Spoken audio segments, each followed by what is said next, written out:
अनुसूचित जाति, अनुसूचित जनजाति, अन्य पिछड़ा वर्ग की सूची में शामिल करने के लिए अपना अनुरोध दिया है, लेकिन लंबित है और वर्षों से अपनी बारी का इंतजार कर रहे हैं, और वह भी सिर्फ छोटी वर्तन की गलतियों के कारण, और उस छोटी सी त्रुटि के ठीक करने के लिए वर्षों बर्बाद हो रहे हैं, और समुदाय के लोग जीवन के हर क्षेत्र में बुनियादी सुविधाओं के लिए भी पीड़ित हो रहे, वंचित हो रहे हैं। तथापि श्रीमान, केवल समुदायों के अनुसूचित जनजातियों की सूची में शामिल करने मात्र से समुदाय को उनका विकास में सहायता नहीं मिलेगी। इसलिए मैं सरकार से अनुरोध करता हूं कि उन्हें वित्तीय सहायता प्रदान करें। वित्तीय सहायता के बिना उनका विकास नहीं होगा।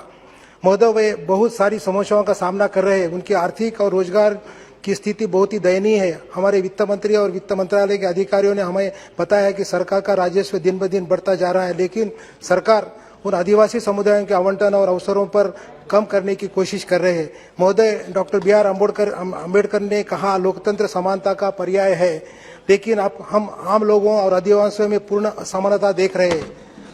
महोदय, मैं एक और बात प्रकाश डालना चाहता हूं कि कुल राष्ट्र की संपत्ति 77% हमारे देश के शीर्ष 10 सबसे अमीर लोगों के पास है। महोदय, पिछले 10 वर्षों में अब अरबपति संपत्ति 10 गुना बढ़ गई है, लेकिन आदिवासी और गरीब लोगों की क्या स्थिति है? महोदय, आदिवासी कुल जनसंख्या का 9% है, लेकिन आदिवासी कुल गरीबों के 70% है। इस प्रकार का विभाजन यहाँ है। महोदय, 51% आदिवासी बहुआयामी गरीबी से पीड़ित है।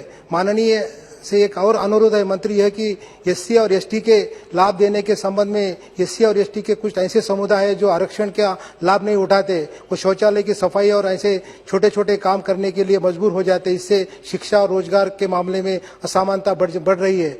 आपके माध्यम से मैं आपको बताना चाहता हूं कि आंध्र प्रदेश पुनर्गठन अधिनियम 2014 के धारा 94 के तहत अनुसूचित 13/3 के तहत प्रावधान के अनुसार तेलंगाना राज्य के आदिवासी विश्वविद्यालय स्थापित करने का निर्णय लिया गया था, जिसके लिए केंद्र सरकार अभी सभी जरूरी इंतजाम करने के लिए बताया गया है, मगर अभी तक कुछ हुआ नहीं।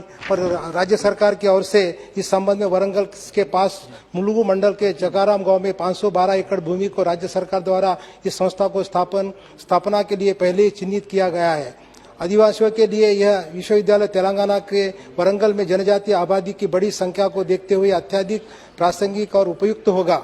आदिलाबाद, करीमनगर, जहीराबाद ऐसे अन्य जिलों में अंत में सभी सभापीठ के माध्यम से माननीय मंत्री जी से केंद्र सरकार का अनुरोध करता हूं कि अनुसूचित जनजाति के कल्याण के लिए उपयुक्त विश्वविद्यालय के विकसित करने, अपने वादे को पूरा करने के लिए जरूर उसमें इंटरवेन करे।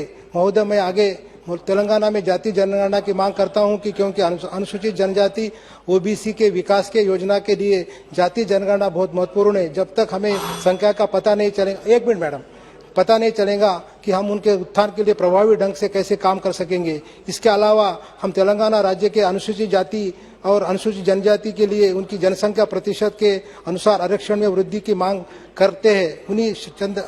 उसके साथ साथ ही हमारे राज्य सरकार की तरफ से शेड्यूल टाइप के रिजर्वेशन के लिए 12 अप्रैल 2017 में रिजोल्यूशन पास करके भेज दिया था कि 6% से 10% करने के बारे में, और पिछले 5 साल में केंद्र सरकार की तरफ पेंडिंग है। तो मैं और एक बार ये आपके माध्यम से केंद्र सरकार को बताना चाहता हूँ, जल्दी से जल्दी वो रिजोल्यूशन पास करके देंगे तो हमारे स्टेट के लोगों का उसका बेनिफिट हो जाएगा।